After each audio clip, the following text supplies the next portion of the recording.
Hello, and welcome to my preview reading from my new poetry collection. I'm Riviere-Seel, and the book is When There Were Horses. When I was teaching poetry classes, on the first day of class, I would usually ask my students to introduce themselves by telling us one thing about them that we would not know just by looking at them. So I thought I would introduce this poetry collection by telling you one thing about me that you may not know. I talk to dead people. And the longer I live, the more people I have to talk to. And they sometimes talk back. This first poem I'm going to read is addressed to someone who is no longer in this world. And the poem is titled, This World. You would hate it here now. Or maybe we would go back to the old ways. Scotch on the rocks, rum and coke in travel cups. Better to sit by the fish pond, sipping Pepsi and sparkling water, discussing the serious business of the tadpoles. Whether any we brought back from the coast grew into frogs we hear at night. Probably not. Mortality being high for relocated aquatic larvae. That day you complained about the scent, Avon's skin so soft I used as mosquito repellent. Made me promise never to slather that lotion on my body again. Your continued harping so annoying, I tuned the radio to an NPR interview. Natalie Cole talking and singing her new album, a mix of her voice and her famous father's standards. I still love the Gaslight tunes, the dreamy, unforgettable melodies. We settled into a familiar silence, smoking Merit 100s, reliving the weekend. But I digress. Here's the thing. 8 years after you left this world, and the surgeon handed me back my life, we're all trying to survive the mosquitoes and the stagnant stormwater runoff pooling in the latest suburban development. I became intimately acquainted with the moon many years ago when I first moved to Yancey County, North Carolina. And I lived in an old farmhouse, and the bedroom windows were really very low to the ground.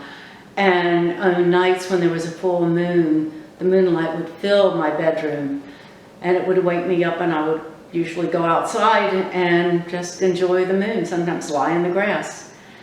And all these years I've been thinking a lot about the moon. That still fascinates me, and wondering what it would be like to be the moon, to fill the night sky with all that beautiful light.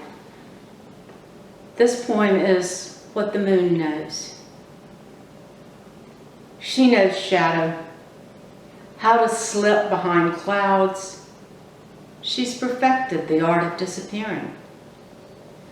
She knows how to empty herself into the sky, whisper light into darkness. She knows the power of silence, how to keep secrets even as men leave footprints in the dust, try to claim her. Waxing and waning, she summons the tides. Whole and wholly simple, she remains perfect truth, tranquility.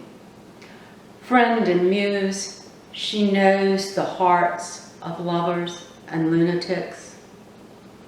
She knows she is not the only one that fills the sky, but the sky is her only home. I'm going to end with a poem that was inspired by the poem by Linda Paston from the Almanac of Last Things. And many of the poems in this book are about broken things or loss. And this poem is from the Almanac of Broken Things. I choose this earth that breaks my heart again and again. The woods for the way trees bend, fall, and return to dirt. I choose the sand dollar, the nautilus, that in brokenness finds new creation.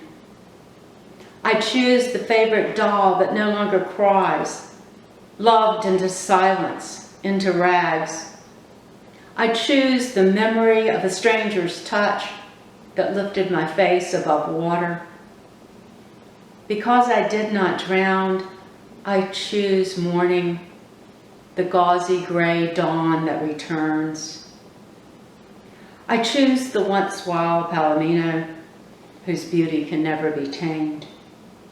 I choose light from long dead stars that illuminates without heat. I choose March with its promise of spring, the warm days that tease, the blizzard that insulates and warms the bulbs, the seeds, all that lies beneath the surface, waiting. Thanks for listening. I hope you'll consider buying my book, and I promise to autograph it for you free.